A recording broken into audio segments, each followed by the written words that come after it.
Hello, everyone, and welcome to Latinx YZ, where we discuss all things related to U.S. politics from a Latino, Latina, and Latinx perspective.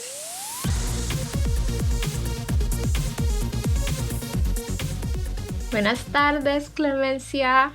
Buenas tardes, querida. ¿Cómo How estás? are you? Good. How are you doing? I'm good. Hello, Excellent. everyone. My name is Clemencia Herrera, and I am the founder of Moira Studio, an ad agency that specializes in political advertising to Latino audiences. Hello, and I am Cecilia del Cid, environmental and social justice practitioner, Latin American, immigrant, community weaver, working in media as well. Aquí estamos otra vez. Another week. Another week. And we're going to talk about something that is very relevant to us right now because there's some things that are going on, as you all know, and I keep hearing about it, right? But we're gonna take this half hour and kind of dispel some of this because even I was like, what is going on? Yeah. So we're going to be talking about voter suppression and how it's going to be affecting us Latinos. So what is voter suppression? Interesting. What is it? Do you want to tell us? Basically, yeah. So it's basically a bunch of laws that are being passed at the state level, and they are trying to do four different things. Some of the resources that I've been reading, they've divided them in four categories. They want to limit mail-in and early access to voting. They want to implement stricter ID requirements. Okay. They are slashing voter registration opportunities. Ooh. And they are aggressively purging voter rolls. So I actually want to start, if you guys don't mind, I want to read to you guys some of the provisions that some of these laws have been passed, just so you know the gravity of what this entails. Yeah. These are important things to know. Tell us. Yeah.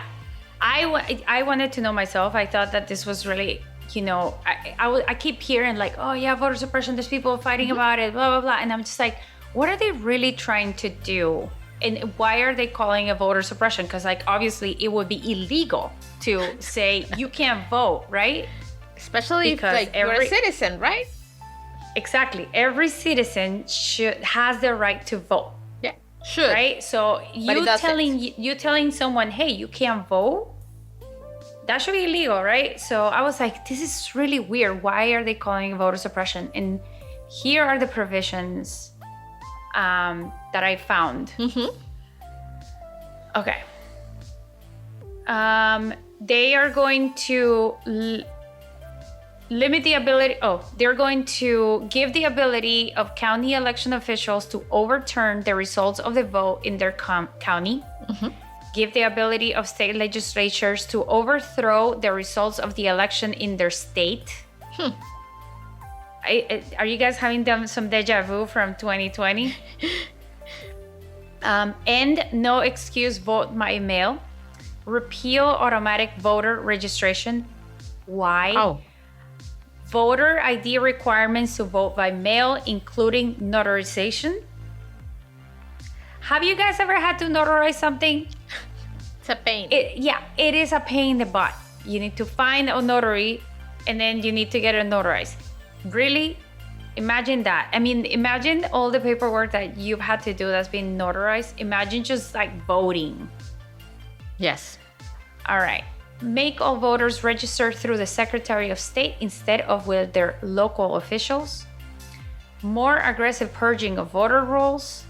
Elimination of Sunday early voting. Eliminate no excuse absentee voting. Shortening the early voting period and voting hours.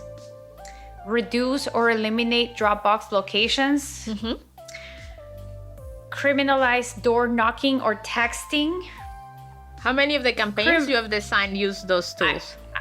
I'm sure every single campaign is up in arms with this because this is the grassroots, right? This is what grassroots campaigning is all about.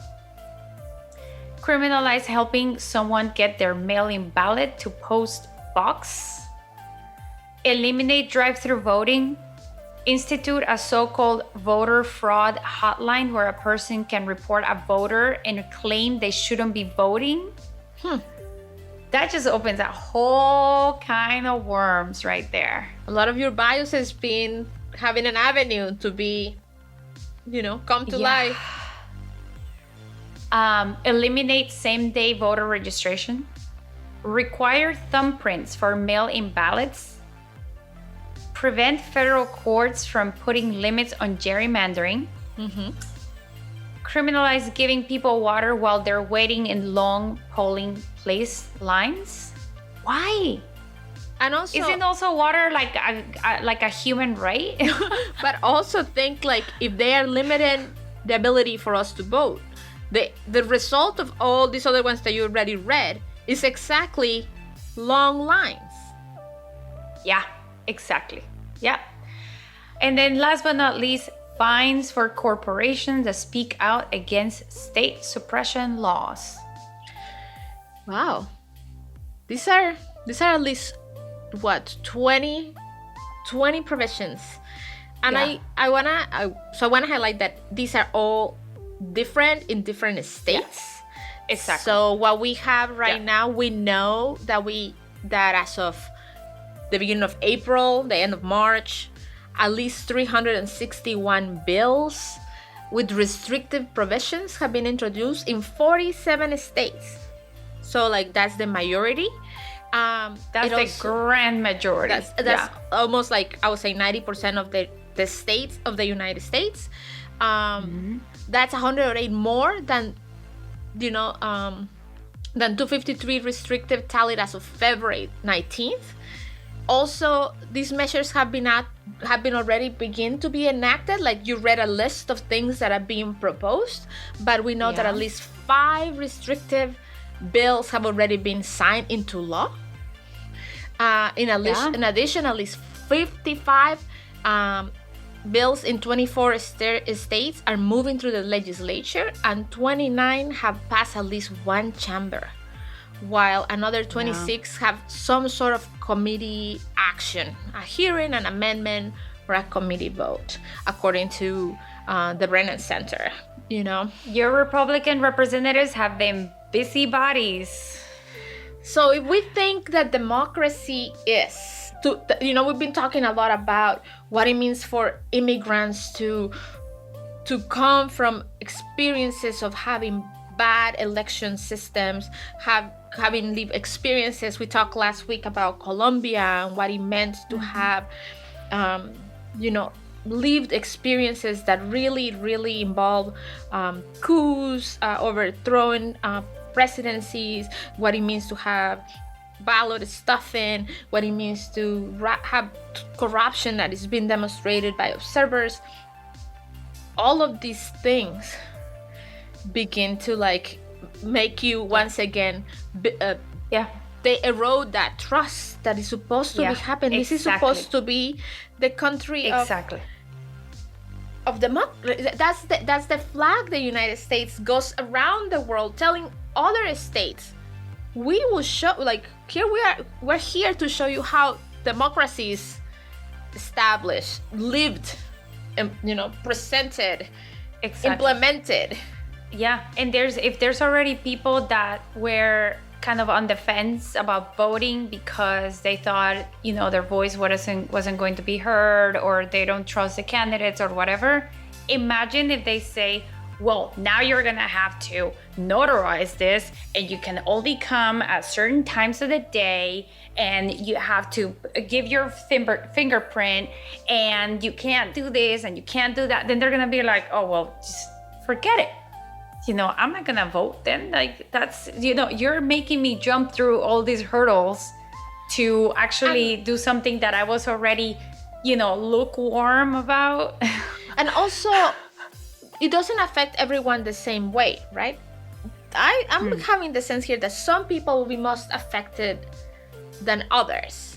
So once again, thinking of our immigrant communities, I don't want not that the government doesn't have my fingerprints. Anyone who has gone through the immigration process knows that you get fingerprinted as part of that process. But I don't want to be collecting my fingerprints in other systems other than, like, I'm pretty sure they're already populated other systems. It becomes an issue of privacy, right?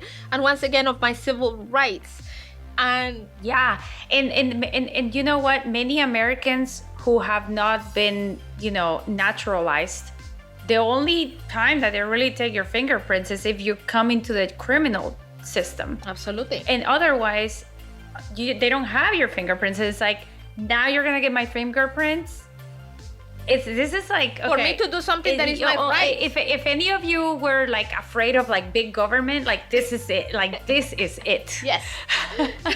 Absolutely. We're gonna fingerprint every single one of you that want to vote by mail. And also, like this is big government. There is also this sense that el voto es secreto, like your vote is secret. And I wonder, as you think of all these things, and if someone is looking at you sign, is looking at like how, then it gets to also be like, is someone keeping control of who I'm voting for?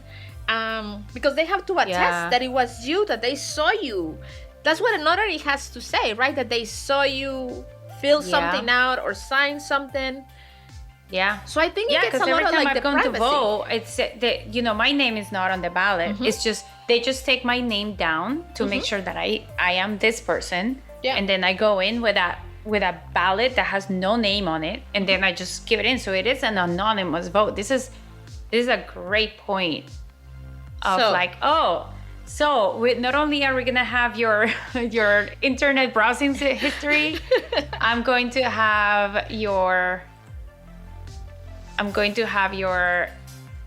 voting history. But also think about what it means to think that you have, let's say you voted last election, you moved apartments and you moved from neighborhood A to neighborhood B, same town, same, district.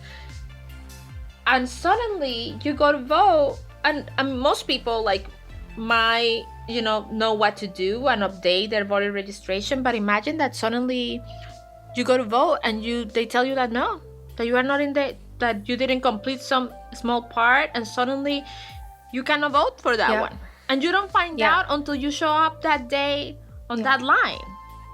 Yeah. Right? A lot of us think that voting is we register, and we really don't think about re-registering unless a big change happens. Yeah. And you know what? I'm sure there's many of you out there that are listening to this and going, well, I didn't vote by mail, or like I usually like to go to my polling place and, cast my vote, and it's really close to my house. I could just walk there or whatever. But there are certain people that this is really targeting, and this is where we want to really emphasize basically who are the people that are most affected. So why are they doing this? What did we find out? So who is most affected? Women. Wow. Why? Because we are caretakers, right? There's moms, and there's people taking care of their parents and sick family members. Those people can't just like step away and go vote, even if it's around their neighborhood or whatever. 8 hours in line.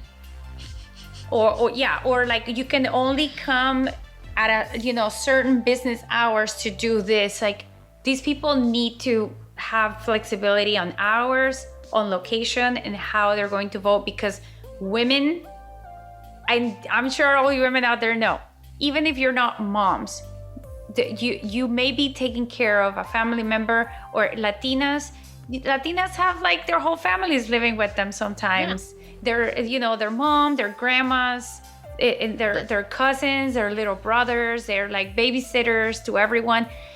This is the main people that are going to be affected. Yes. Who else is going to be affected? Essential workers. Same reason. Yes.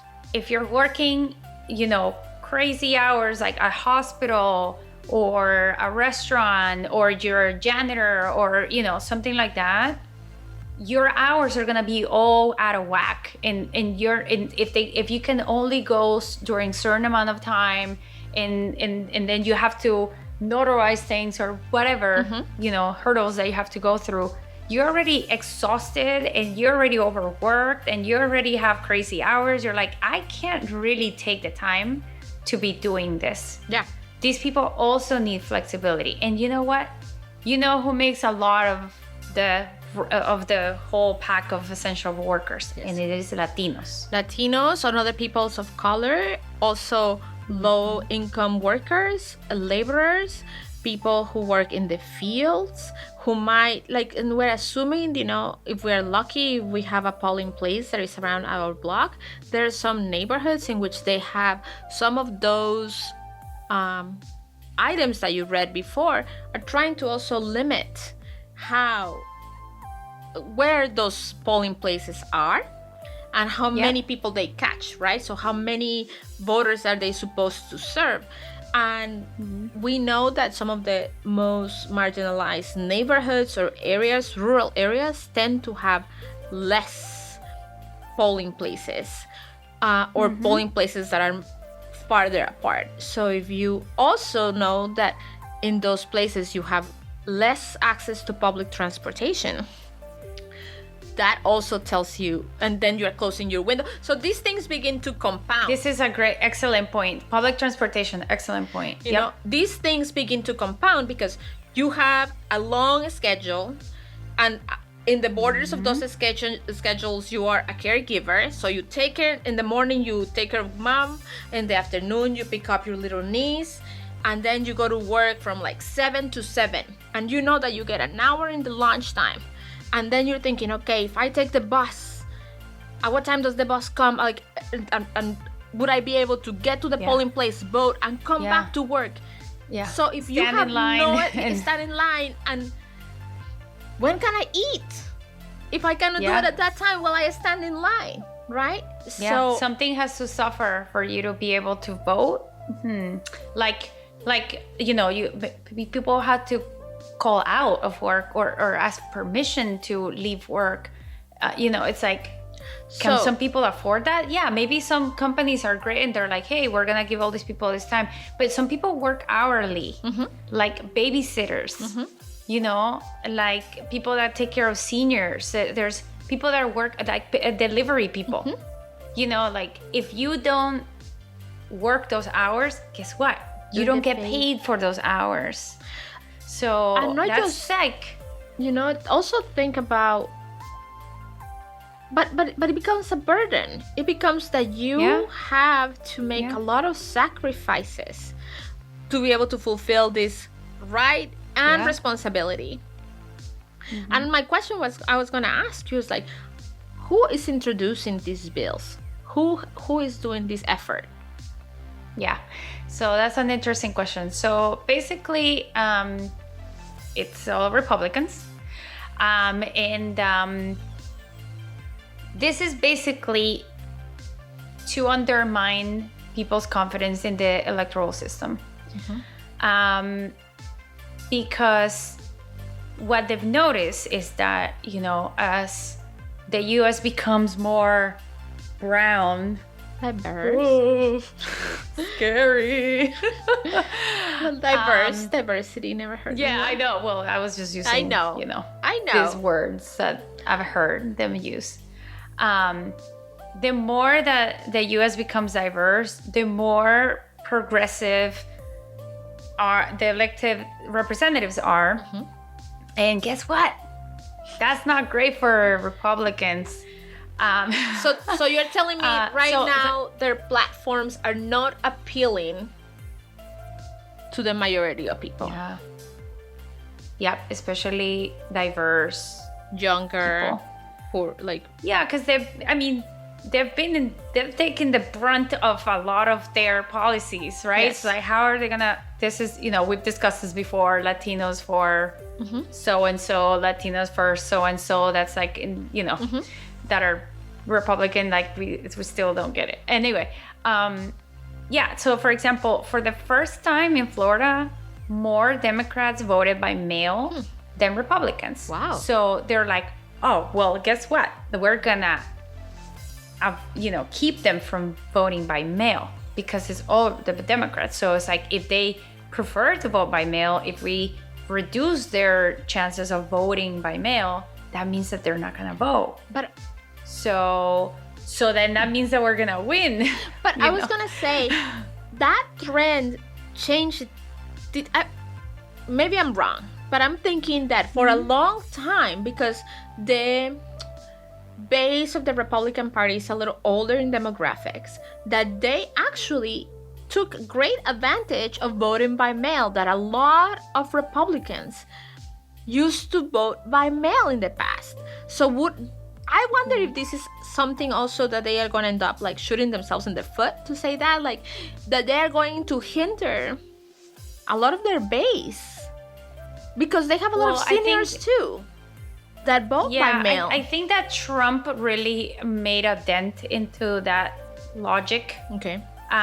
He really put a big question mark on, how trustworthy mail-in ballots are. Okay. And so, this is kind of like, yeah, we got rid of Trump, but he's still around. His ideals are still around. And so this is basically, they are. So he casted doubt. Because in the 2020 elections, he really convinced Republicans that voting by mail meant voter fraud. So many Republicans refrained from voting by mail or voting in any other way, that it was not like going to the polling place on November 3rd. So this really undermined the trust, and this keeps eroding it, because then people are really gonna be jaded about voting, and just like, really, if you keep doing that, then you're really not going to trust, if your voice is gonna be heard or if your vote counts. So but this is like really, and maybe you're right. Maybe they shoot themselves in the foot. But like, they really think that it is the Democrats that are the ones that really want more flexibility. But you know what? There are also Republican moms, and there are also Republican Latinos, and there's also Republican seniors, and because like seniors is another group of people that really are affected by this, because some seniors cannot get out of their houses. Yes. They actually do need to vote by mail, or people that are bedridden. So it's like, and I'm sure there's all of these categories of people. There are Republicans that would benefit from voting by mail. So maybe they will, shoot themselves in the foot. We'll have to see. And I also think, obviously, this is very directed to some specific targets, because I'm assuming that a lot of these things that we read have been tailored to kind of manipulate the specific situation of each county, or a state or city, right? Depending on what they probably saw. But what I think is important for all of us to keep in mind is that we are in 2021, that we should be fostering and moving forward to facilitate voting, to facilitate transparency. We are in an era of great technology in which many things can be, be kept private, in which we have landed rovers in other planets, in Mars, and we know that the data that we have shows that voter fraud in the United States is not an issue, that they have found very, very specific and singular cases about people who have committed voter fraud, and a lot of the times I think it's even like errors that probably count as fraud but probably start as like true errors.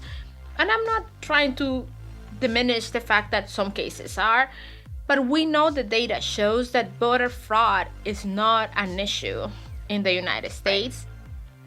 Yep. And yet they have made it. If we looked at the case of, for example, Arizona, who I think is going to like their third recount by a company that has no experience like doing any of this, I think that it absolutely, you're right, is the main goal is to break down the trust on the system and to create division and to create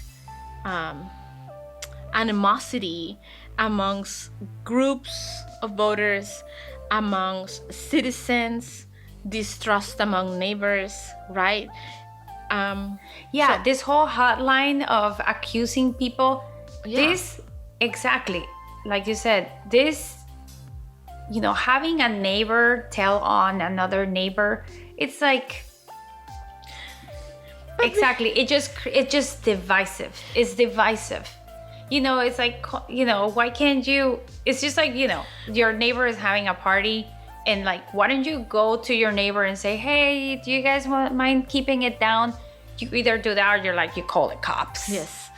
It's like, yes, man, is that neighborly? I don't know. Just talk to your neighbor, right? Like, we're adults. It shouldn't be. It should just give him a text. Hey, do you mind? It's a little loud. Turning the music down. It's past 10:30 on weeknights, or like it's past 2 a.m. on weekend. Like, I don't know. Like, usually you have some sort of agreement. Like, neighbors used to talk about these things. I remember talking about these things with my neighbors, or they will let me know, hey, we're gonna have a party. Please let us know if we're being too loud. If we're too loud, And most of the time you were like, what, let them have their fun, like, and that's. But also, I think when it comes to like telling and like creating these divisions and disconnections, once again against that, like, when we think of power and like systems of power, how do we gain power? We gain power by organizing. We gain power by doing grassroots, like voting, or like voter sign-ins, or like registration. We think about how the farm workers get organized door by door, or how someone goes. We would talk a lot about like the strategies of what it means to have someone that speaks your language or uses similar communication skill, like or targets the communication message to you, to your region, to where you come from, to your setting, to your story. So all of these are parts of what the progressive movements have been using to really engage the citizenry, the base, to participate in these processes. Because when we are apathic, when we stay in silence, then obviously that is also a political position. We have talked about that too. But people in power tend to stay in power when there is low turnout. Yep. Right? Yeah. And if you're not happy with the way things are going, you need to vote. So what are some of the things? That's the most important thing that you can do. But what are some of the things you think our listeners can do? What are some of the things you think, as someone who thinks in political communication or political campaigns, when you meet with your clients and you think of your candidate, what are some of the messages that you want to get the community to really sink in, to like, if anything, I want him to think of this? I know, because like we've been talking about doom and gloom, right? Like, it's important. It's important. The doom and gloom is coming, and well, there's many things that you can do. Some of it is passive, and some of it is very active. Okay. And I know that it's hard to, take out the time and read and all of that stuff, but being active at a local level is just as important as being active in like a presidential election. National. Why? Because these are actually things that really do affect you as a person. Like the president makes very big decisions that are federal decisions, but then as you know, the United States of America, the United States, means that states have a lot of power. As you can see that we've been talking about all these laws that are passing state level. Being active at a local level, and I'm talking about your representatives, your Congress people, your mayor, state assembly, your city council, all these people are very important because not only do they affect what your livelihood is right now, but you can actually talk to them one-to-one in person. Like, they actually go and appear at forums, and they go to town halls, and you can express your opinion there and tell them how you feel, and they listen to you. But also, going out to vote at the local level is extremely important, because that is exactly what is going to affect you in your everyday. And what can you do? You can, follow them on social media. You don't have to, go to their website. On social media, they talk about their policies all the time. Every single candidate has a page that talks about what they believe in, what their policies are. And they also have a place where you can leave your comment, like what you think. People actually do read that. There's volunteers that read these kind of things, and it matters. And then that's like more at the local level. And just in general, vote. Just vote. Absolutely. So vote. The goal is to vote. If you have the right to vote, the possibility, vote. Right, but then, so I know that, I've not been guilty of this. Sometimes it's like I show up in the ballot, and then I'm like, oh my God, who are these people? Who are these people? I know I work in political advertising, but I don't always work at the local level. So sometimes I'm like, oh, I didn't research these people. But it's all of these candidates have a page. Go to their page, take a look at what they believe in. And also, take a look at the news and see who it is that is voting for these voter suppression laws. And try to get these people out. Vote them out. Because that's the most powerful thing. The only way to keep them from doing it is that they stop being in power. And then there's one more thing that is actually going through the legislature right now, and it is called For the People Act, and that, or La Ley para el Pueblo. They actually translated it to Spanish. Yes. I see it. So this passed in the House in March. And I just want to read some of the provisions because they're interesting to read. So this is actually, as I mentioned, is going through the Senate right now. So provisions: automatic voter registration, ending partisan gerrymandering. We can talk about gerrymandering another episode. I think this is another episode that we should do. Restore full protections of the Voting Rights Act. Financing for small donors to empower ordinary people to donate rather than like just big corporations.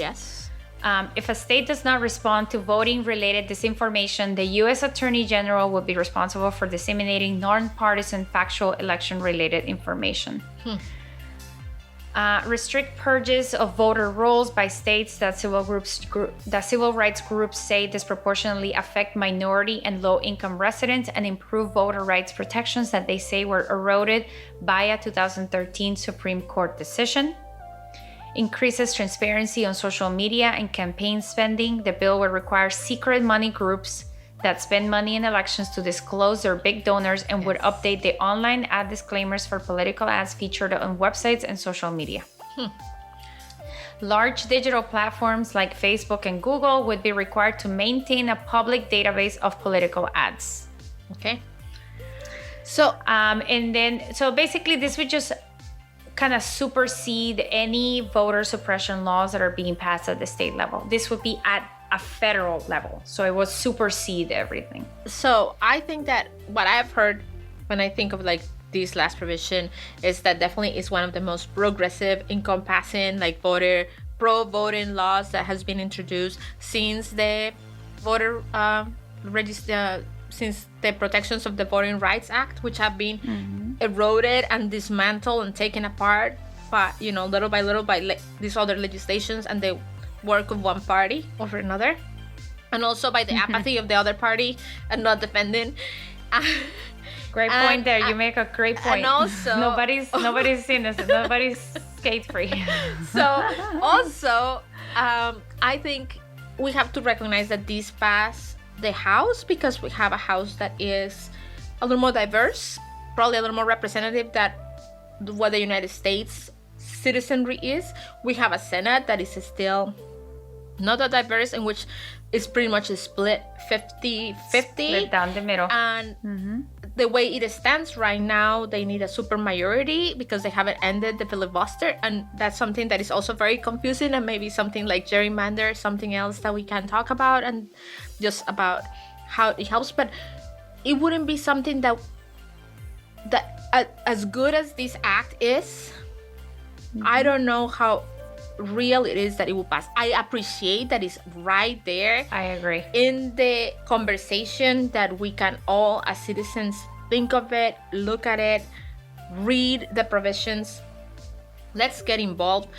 But if you live in a state that has a senator that is a Republican, you can call your senator and give him a call. Yeah. And ask them and tell them that you want them to support this act.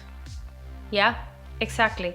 And you know what? Again, this is how you claim your power back. And I know they're always like saying, and I've made so many ads that say, call your congressperson and tell them blah, blah, blah. I am being for real. They really want you to call, because there's been so many laws that haven't been passed because the senators say, nobody called me. Nobody told me that they were interested in this getting passed. And this is another way that, okay, once we vote, it's not like, oh, I voted and then my job is done. No. We need to keep being active and call our Congress people, call our representatives, be like, you need to do this for me because I voted for you. Yeah. Do you want me to vote for you again? I mean, it's just like, I don't know. It's just like, okay, I could just think like I'm a small business owner, right? You know, if you really want your clients to renew with you, then you got to do a good job. Yes. And you got to please them, right? So, this is like their job. This is not like a king or anything. These people are there because you're paying for them to be there. Yeah. And when we say with your money, your taxes are paying for these people to sit at the seat. Also, so they have to do what you ask them to do. Yeah, I think we have, and also I think some of it is historical, some of it is experiential. We have really lost what it means to have representation. And also I think, and we've talked about this also in the past, about what we are asking and what these are doing is, when we talk about equity and justice, we were saying about how important transparency was, and what we're asking for is transparency.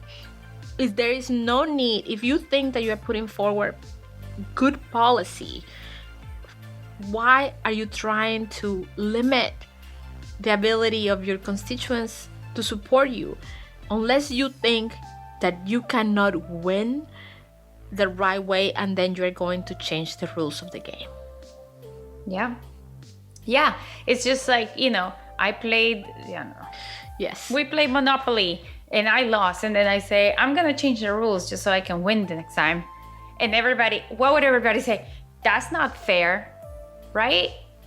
So that's not fair.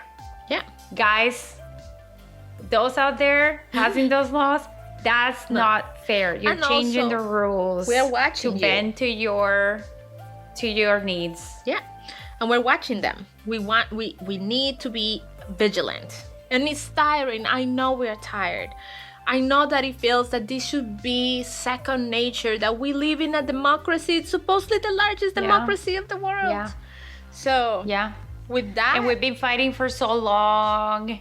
And we've been fighting in our countries for so long, and and we are tired. But what is the alternative? No, the alternative doesn't work. The alternative is ugly. Alternative is ugly. We have to remain engaged, and remember that we don't want to repeat the errors of the past. Yeah. And one more thing that you can do, because I'm sure that we're running out of time. Yes, we are. One thing that you can also do, listen to us, because we're sort of just like explaining things to you in a simple way. Yes. And we're like giving you the info. We're doing all the work so you can get it. Very simple. In half an hour, you know exactly what to do. You know exactly what things are. Absolutely. Because because that's what we want. I know, because I know myself. Sometimes it's like, I don't have the time to be like looking through all this stuff and like, who do I have to call? Like, what do I have to do? And, what is all this stuff? What are they talking about? I mean, I know that people can barely keep up with it. So we are here to explain, to inform, and to give you all the info that you need so you can act. We wanna make sure that our community is empowered. We wanna make sure that that obviously we have our own political views, but what we wanna share with you is just the kind of like in the best neutral way the information that we're finding out there and what we think, because we do have our opinions, what we think it will be helpful for all of us to remain in power. You can go out there and vote for whoever you want to vote, but make sure that you are thinking about when you say that your party represents your values, that's true. And with that, I think we should think about, remember to follow us. Yes. And to leave us a review. We have brand spanking new social media. Ooh. Twitter, Instagram, Latinx YZ Pod.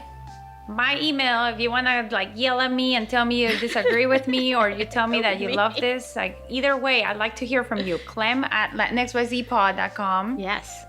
Email me and give us some reviews. Tell us what you think. Give us a comment and let us know what things you would like us to research. Exactly. We want to know what more you want us to give you the lowdown on. Half an hour, quickly, political minute. Political minute and half an hour is, yes. I know that it just doesn't make sense, but hey, a little pill. Minute it's all relative. Una píldora informativa. It's all relative. Yes. Exactly. Píldora informativa. Sí. All right. So thank you so much. Thank you, and Clemencia. We will see you next week. So nice to see you. Así.